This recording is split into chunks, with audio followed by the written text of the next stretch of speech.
Thank you. I'm truly humbled. Nobody's ever called me doctor before, so. And I was listening to President Hone's speech, and I thought, I guess I shouldn't talk about failure is your success or reimagining your life a million times in the future. So I'll speak about other things. But I'll start by saying President Hone, Provost Madigan, members of the Board of Trustees, faculty, and graduates, it's a true honor for me to be addressing you on this day, to be congratulating you, because this is a place that is so close to my heart. This place that you've earned your masters and doctorates, because it's where I began my journey in journalism as an undergraduate. It's where I wrote my first stories in the college paper, and then in the Boston Globe through my co-ops. And that newspaper is where I met the mentor of my career, the late Anthony Shadid, a 2-time Pulitzer winner for his seminal work on the Iraq War. And he ultimately lost his life in Syria doing what we do, telling stories of the most vulnerable as war consumed their country. He held my hand as I grew into an international correspondent and taught me the value of bearing witness to global shifts and conflicts, bearing witness through the people those wars and power struggles impacted, making sure the human toll of those moments was the stories of societies ripping apart in the face of war, occupation, populist uprisings, and beyond. And now without my co-ops, I wouldn't have met him, and he would not have become my mentor, my friend, or my peer. When I was asked to give this commencement address, I thought to myself, what can I tell you, a class of distinguished academics that represents 81 countries in a world that is so interconnected? What can I offer you as you go out into the world as thought leaders? And my mind went to fear. And now bear with me, I know that sounds strange on a day like today, but we live in an age of fear, impending climate change disaster, a massive war in Europe that is threatening the global world order, divisions so deep in this country that it is unclear if American democracy will survive the divide, and a changing labor landscape that is remaking the job market. So why am I talking about fear on such a hopeful day, a day of celebration and excitement? I'm talking about it because for me, it was in moments of fear that I found my path. I understood why I had chosen to be a storyteller, to bear witness, to hold those in power to account. In moments of fear, I found urgency and a clear understanding of why I had chosen to give a platform to those who needed it most. Because yes, fear can be debilitating, but it can also be our greatest motivator for good in this world, even when it feels too hard, too big, too unsolvable. I'll start at the very beginning of my career. I was a fresh graduate from Northeastern, and thanks to my co-ops, I had enough newspaper clippings to land an internship and then a job at the Fort Worth Star-Telegram in Texas. And I started, as a lot of journalists do, as a night cops reporter covering crime and policing. I wrote about home invasions and violence and corruption and a Krispy Kreme bandit who would leave dozens of glazed donuts on people's yards. I would say more a saint than a criminal, but anyways. Our mid-sized city newspaper was part of a family-owned chain called Knight Ridder. The newspaper chain had a storied Washington bureau known for questioning the false intelligence that ultimately led to the Iraq War nearly 20 years ago. It had international bureaus and an award-winning office in Baghdad reporting on the Iraq War. And so 1 month into my very first job as a professional journalist, I walked into my boss's office and asked her to send me to Iraq to cover the war. I was nervous, I was afraid, and my boss, she was amused. She looked at me, she laughed a little, and then she told me to get back to my desk. I was too young, I was too inexperienced. But a few months later, she called me back in and asked me if I still wanted to go. And it wasn't long before I was on a plane to Baghdad at 23 years old. I looked out the window as the plane did a corkscrew landing to avoid being struck, and I thought, who thought this was a good idea? I don't know what I'm doing. I was afraid. On the airport road, I looked out the window to see burned out cars that had been pushed to the sides of the streets. Those cars were made into bombs to attack convoys on this road, a road that I would travel back and forth on often in the years ahead to get to and from the airport, from my Baghdad office and home. But that fear, it didn't stop me. I knew that I could bring a different approach to our reporting in Iraq, infuse it with humanity that is so often missing in reporting on conflict. I told stories of the formation of the Iraqi government. I wrote about families mourning their young children in bombings amid a sectarian civil war that was dividing the nation. and stealing its children. I wrote about pregnant women trying to schedule their births so they wouldn't be on the road after dark, after curfew. The risks that you might be shot by a US soldier or get caught in an insurgent bombing were much higher for Iraqis traveling at night. I documented killings of Iraqi civilians by the US security group, then called Blackwater. I wrote about young American soldiers fighting a war, but not always understanding why. I told a story about the sectarian cleansing of one Baghdad neighborhood from the perspective of the family of the victims, and then I sought out the killer to understand why he was doing this to his own neighborhood, to his own neighbors. And at every turn, I was afraid.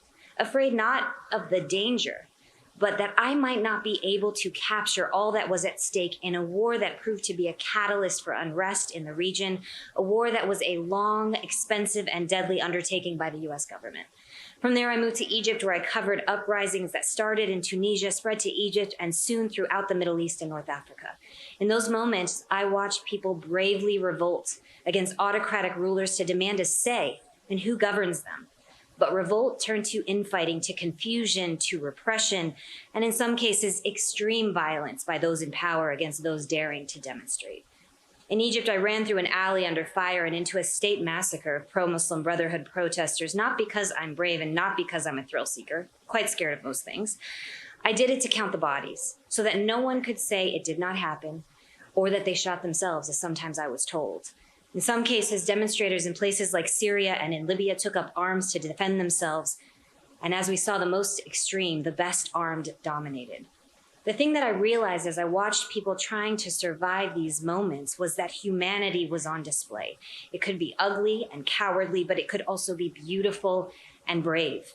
For me, it was captured in a lawyer that I met in Benghazi in eastern Libya, in the first days of the revolt against the late Muammar Gaddafi over a decade ago. Her city dared to rebel, and it was paying the price. Gaddafi's forces were pounding the east, firing into homes with no thought for civilian life. And during all of this lawyer, Selwa Bougueres, was trying to keep the social compact we have with each other in the cities where she lived. She started a gun collection to take up arms from people after the fight so her city wouldn't be awash with weapons. She encouraged seatbelt use. She tried to grow civil society in a place where it did not exist. And she ultimately was killed, assassinated for her hope for a democratic Libya post-Gaddafi. In the years after the revolt and Gaddafi's ouster and killing, those armed militias became the power brokers of her country. A few weeks before she was slain in 2014, I spoke with her in Tripoli and asked her why she didn't stop speaking up against extremists with guns in her country. Her son had recently survived an assassination attempt, and that attack was meant for her. She told me that she and others still had hope for a new Libya, a better Libya, a Libya they imagined when they chose to rise up. She was killed because she'd gone home to vote despite the risk. That was how important it was to her. Today, others carry on her legacy. And then I covered here, protests demanding that this country see that Black lives matter in the face, again, of violence, police violence in many cases. And most recently, I returned from Ukraine, where I watched everyone from a 19-year-old interior designer to an editor-in-chief who typically covers corruption join the territorial defense and take up arms against the Russian forces invading and occupying their country. I talked to women and children flooding across the Polish border with nothing but backpacks and yoga mats to find safety away from their homeland. Fear did not stop them, but many of them had no choice. And they encouraged me to be more brave in covering and telling their stories. And there were many journalists who were killed trying to do the same thing, not just in Ukraine, but in Syria, in Mexico, in Iraq, and the latest this week, an American journalist killed in the West Bank. We are guided by a desire to shine light. And whenever something seems too hard, I think of Ida B. Wells, a Black woman and investigative journalist who spent her life counting and documenting the lynchings of Black Americans in this country. The way to right wrong is to turn the light of truth upon them.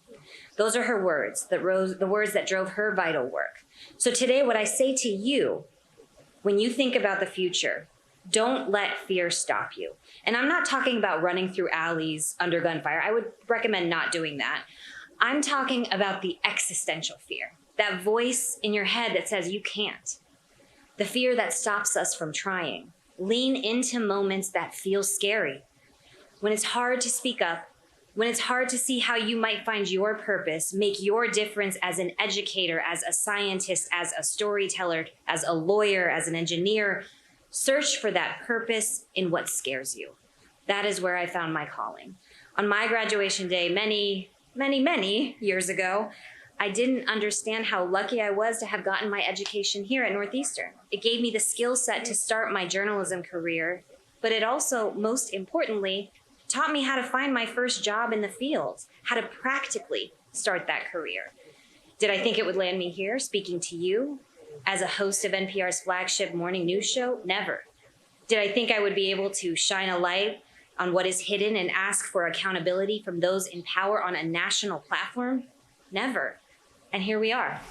I had the resources, thanks to my parents, and the ability to get a degree. You also found a way to pursue a higher education. You are luckier than most, having found a path to graduate and doctorate degrees. You have experience in your field, you know the world, you are the future. So go out there and be impactful. Be the solution even when it feels terrifying, even when it feels impossible, and sometimes maybe it will be impossible, but at least you tried. Because what we have already done in our lives, that's written. But what we will do, what you will do, those pages of our lives are blank. We get to be the author.